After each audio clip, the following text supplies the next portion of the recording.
Saludos amigos, bienvenidos nuevamente a Visión Nocturna. Soy Miguel Guerrero y estoy encantadísimo de estar nuevamente con ustedes compartiendo esta penúltima hora de la noche. Para la noche de hoy les tengo un tema sumamente importante que nos concierne a todos los dominicanos. Es el tema económico, el proceso de recuperación aparente de la economía que estamos viviendo a pesar de la pandemia. Y para ello tengo conmigo a tres destacados profesionales de la economía de la República Dominicana, los doctores Henry Ebrard, Rafael Díaz Álvarez y Rafael Espinal. Este último catedrático de Economía de la Universidad INTEC. Así que buenas noches, caballeros, gracias por aceptar nuestra invitación. El Banco Central de la República Dominicana ha dicho que en los 2 primeros meses del año en curso la economía ha sentido un aparente, o no una aparente, sino una firme recuperación, ha entrado en un firme proceso de recuperación económica y que incluso en el mes de febrero el crecimiento de la economía con relación a lo que había tenido el mes anterior fue de 10.6%, según tengo yo entendido. Realmente, el mes de marzo, perdón. Realmente estamos en un proceso de recuperación económica que permita predecir o creer o pretender que durante el resto del año vamos a seguir creciendo la economía. Bueno, sí, porque la forma de medir el crecimiento es un asunto de matemática. ¿Cómo se mide el crecimiento en la República Dominicana? Que es diferente de Estados Unidos. Es importante señalarlo. En Estados Unidos, cuando se mide el crecimiento, se mide el desempeño de este mes o de este trimestre versus el trimestre inmediatamente anterior. No del año anterior. No del año anterior. Es lo que te explica que, por ejemplo, el año pasado... Y creo que tengo entendido que las compras al por menor son uno de los indicadores más importantes en la medición económica en los Estados Unidos. En los Estados Unidos, así es. Entonces, en el caso de República Dominicana, es correcto que efectivamente se mide el desempeño de este trimestre, del primer trimestre, en comparación con el mismo periodo del año pasado. Entonces, ¿qué pasa? Que en el año 2020, es importante recordar, que enero-febrero tuvimos crecimiento, porque fue antes de la pandemia. COVID. Entonces, ya a partir del mes de marzo... De mediados de marzo, sí, porque la pandemia se declaró el 17 de marzo del año pasado. Que realmente tuvimos un cierre de 10 días. De hecho, si vemos la caída del crecimiento del año pasado fue casi 10% en el mes de marzo. Entonces, ¿qué pasa? Que cuando comparamos el desempeño de este año, ya a partir del mes de marzo, los parámetros de comparación se tornan muy favorables porque nos estamos comparando marzo y especialmente abril. Peor abril, porque abril casi cae un 30% el año pasado. Sí. Entonces, el simple hecho... Fue el primer mes del enclaustramiento, sí, ¿no? También. Sí, el simple hecho de volver al nivel que tenía la economía en el 2019 te va a significar, anunciamos ya para el mes de abril, tú vas a tener un crecimiento que probablemente supere el 40%. Que realmente es un crecimiento, sí, desde el punto de vista matemático. Yo creo que desde el punto de vista de análisis, realmente es mejor hablar de recuperación que de crecimiento, porque es volver a donde estábamos en el año 2019, con la sola excepción, obviamente, que es el caso del turismo, que todavía le falta mucho para recuperarse.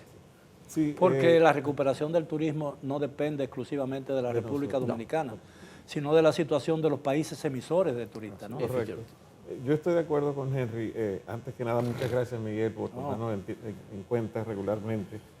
Sí, yo estoy de acuerdo con Henry de que es una recuperación, es un proceso de recuperación más que crecimiento, porque como él dice, tenemos que volver a la posición, digamos, del 17 de marzo del año pasado, que hasta ese momento la economía funcionó normalmente.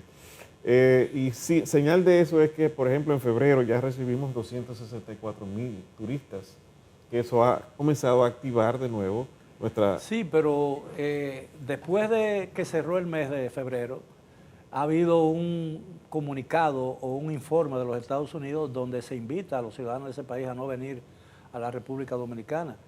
Y todos sabemos que en esta época de pandemia, donde el turismo se ha caído, ¿no? Sí. El turista norteamericano representa el 70% de la actividad turística y el 40% en situaciones normales. de manera que ese llamamiento o esa exhortación del Departamento de Estado puede tener un efecto negativo en el proceso de recuperación de la actividad turística, ¿no?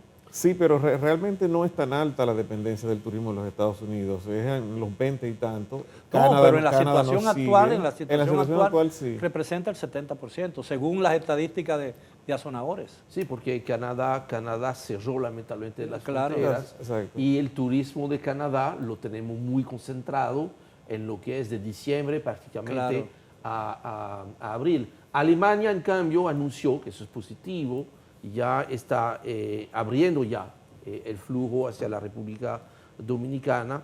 Habrá de ver si efectivamente cuál puede ser el impacto negativo del comunicado de Estados Unidos. Vimos cifras hoy que salieron, que son cifras preliminares. Efectivamente parece estar teniendo algún efecto, porque ya Cancún está saliendo con más cantidad de reservas para los meses que la República Dominicana. Sí, que la República Dominicana. O sea que parece que estaría dando un pequeño impacto. Y lo otro que es con Puerto Rico, entonces tú estás compitiendo en desigualdad de condición, porque realmente Puerto Rico termina siendo territorio de Estados Unidos, entonces no tienen las mismas limitaciones, ¿no?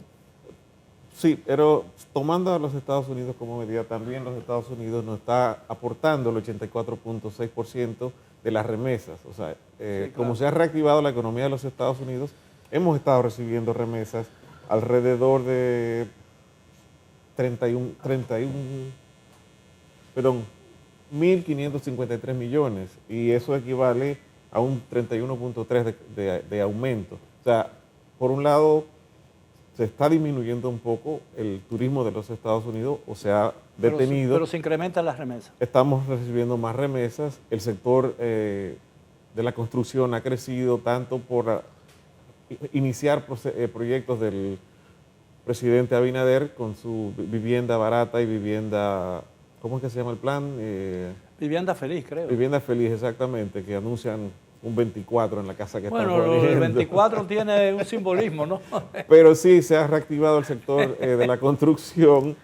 Lo del 24 no tiene que ver nada con la economía. Pero sí se ha reiniciado la construcción, las zonas francas se han reactivado, principalmente los equipos de hospitales, los equipos médicos desechables.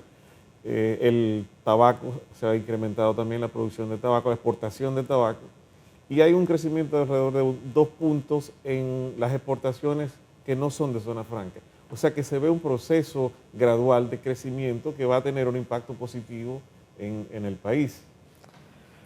Sí, mira, Miguel, yo creo que la economía ha vuelto a un proceso de recuperación, pero todavía hay mucha incertidumbre. Estas cifras de crecimiento de marzo son normales porque ante una caída tan brusca como la del año pasado, igual va a ocurrir en abril. En abril del año pasado cayó la economía un 29%.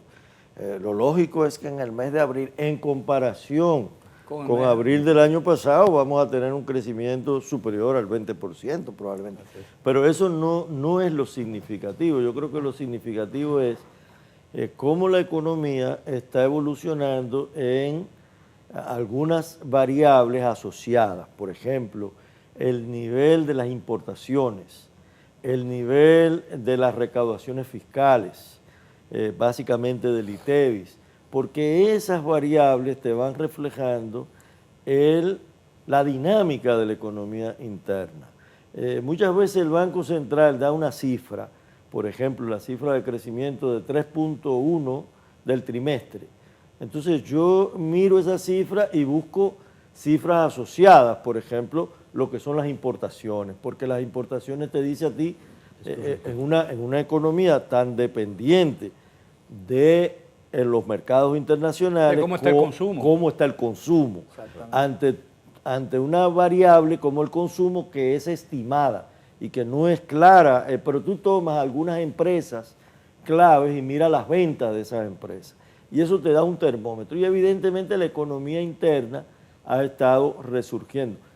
El problema de esta economía es que tiene sectores de mucho peso, como es el sector turismo, muy encadenado al resto de la economía. El turismo en sí mismo es solo un 7% del producto, pero está encadenado alrededor de un 20% del Producto Interno Bruto. Transporte, Transporte, alimentación, claro. industria, es decir, servicios de energía mismo.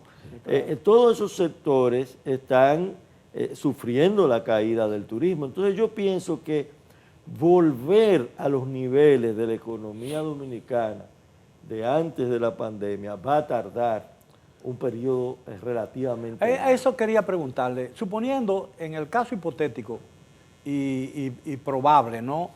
Y deseable, de que la economía siga recuperándose al ritmo que ha anunciado el Banco Central, ¿qué tiempo nos tomaría a nosotros en la República Dominicana recuperar lo que ya teníamos, el nivel de crecimiento de la economía antes de la pandemia?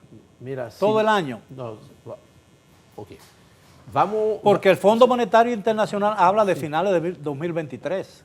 Sí, porque dependiendo cómo se saca la cuenta, si medimos el tamaño de la economía, el PIB, ¿verdad? En dólares, ¿cuál es la situación? El año pasado la economía cayó un 6.7%, pero la economía medida en dólares, porque tuvimos una devaluación importante del peso, la caída fue mucho mayor, estamos hablando casi un 12%. Se esfumaron 10.000 millones de dólares. Con el crecimiento adicional que estamos teniendo este año, más un poquito más de inflación, más un poquito menos de devaluación, inicialmente en el presupuesto 2021 no estaba previsto recuperar nada en dólares. Ya se está hablando de recuperar la mitad de lo que se perdió, pero efectivamente habrá de esperar probablemente el primer semestre de 2023 para recuperar a nivel macroeconómico el valor en dólares. Ahora, señores, ¿y eso qué importa? Lo importante ahora es, como nos enseñó la crisis, la microeconomía. ¿Dónde está la gente? Y ahí está el problema. Este año vamos a tener quizás como nunca jamás un divorcio entre el mensaje altamente positivo, que hay que reconocer, de que la economía se está recuperando, pero a nivel micro hay dos situaciones. Todavía falta recuperar un tercio de los empleos formales que se perdieron en el sector privado. Y recuperar la confianza de la economía también, que eso a veces es mucho más difícil. Y por encima de esto tenemos una brecha creciente entre los salarios y los precios. Tenemos una verdadera situación preocupante con el tema de la inflación. La inflación el mes que viene, acumulando 12 meses, va a superar el 10%. Esa es la inflación más alta que tenemos desde el año 2011. Danilo Medina todavía no era presidente de la República. O sea, estamos frente a una situación donde las presiones sociales van a ser importantes. Bueno, no se le habrá escapado a ustedes que en la celebración del 1 de mayo las centrales sindicales solicitaron un 40% de ajuste salarial. Ahora, pero hay economistas que creen que, por ejemplo, que la inflación favorece, por ejemplo, las exportaciones, favorece el turismo, porque las personas que vienen de países con moneda más dura que el peso dominicano, les resulta más barato venir a la República Dominicana que estar en su país. La devaluación. Pero yo no creo mucho en esa, porque la devaluación deprime la vida de los países. Pero además hay una inflación importada, por un lado, que no la controlamos nosotros. Por ejemplo, los precios de los alimentos internacionalmente han subido. Claro, los insumos. Han subido los commodities, los llamados commodities, es decir, la soya, el maíz, las grasas alimenticias. Eso genera un proceso de incremento de precios local. En segundo lugar, el mercado dominicano es muy concentrado y los importadores de esos productos se apalancan en tasas de cambio más altas que las presentes. Es decir, si yo importo esos vasos, yo no los voy a calcular al 57, como dice el Banco Central, que está la tasa oficial. Yo lo voy a calcular al 62, con un margen que me cubra ante cualquier eventualidad. Y el famoso costo de reposición. El costo de reposición. Entonces, eso presiona mucho en momentos de incertidumbre lo que llama Henry la inflación, es decir, el incremento generalizado de precios, que en una situación de desempleo y en una situación de falta de actividad productiva, eso genera una mezcla difícil. Ahora, que fue una mala sorpresa, ¿eh? Yo pienso que el sentimiento de confianza que inspira, por ejemplo, una nueva administración, que está dando señales muy positivas y conforme a las exigencias que se formularon durante una campaña electoral, puede mantener un nivel de confianza importante que puede impedir que, por ejemplo, que ese proceso de recuperación... Y que colapsemos. Exacto, se detenga. Sí, yo creo que sí.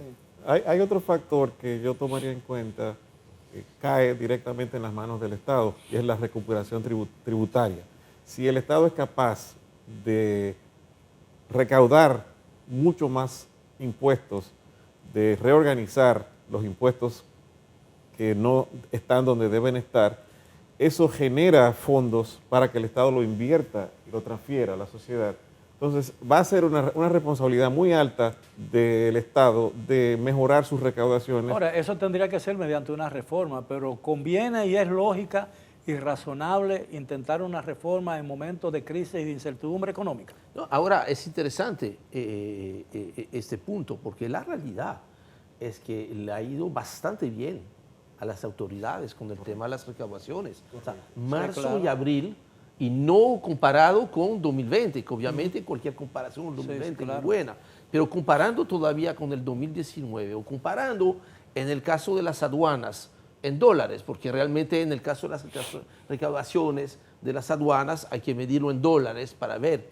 Marzo y abril, que empezaron a soltar ya alguna data, fueron meses De récord, ¿no? excelentes. Un 140% Y la verdad, mayor de lo que esperaba. y la verdad que eso ha hecho de que hay una abundancia de recursos, porque también recuerdan que en septiembre del año pasado se hizo una emisión de bonos soberanos por 3.800 millones de dólares, porque se iba a gastar mucho dinero en el fin de año, y resulta que una cosa bastante insólita, y, que no es lo acostumbrado, cerró el gobierno con un excedente de dinero tan importante que inclusive, déficit mucho que si menor. tú hablas con la gente que hace la contabilidad gubernamental, o la misma gente de DIGEPRES te dice que hubo mucha discusión de, mira, ¿cómo se tiene Ahora, que reflejar esto? Es una cuestión de criterio económico, ¿no? Porque mucha gente entiende que en época de pandemia, en época de escasez, el gobierno no puede ahorrar, el gobierno lo que tiene que es soltar dinero. Pero vamos a hablar de ese tema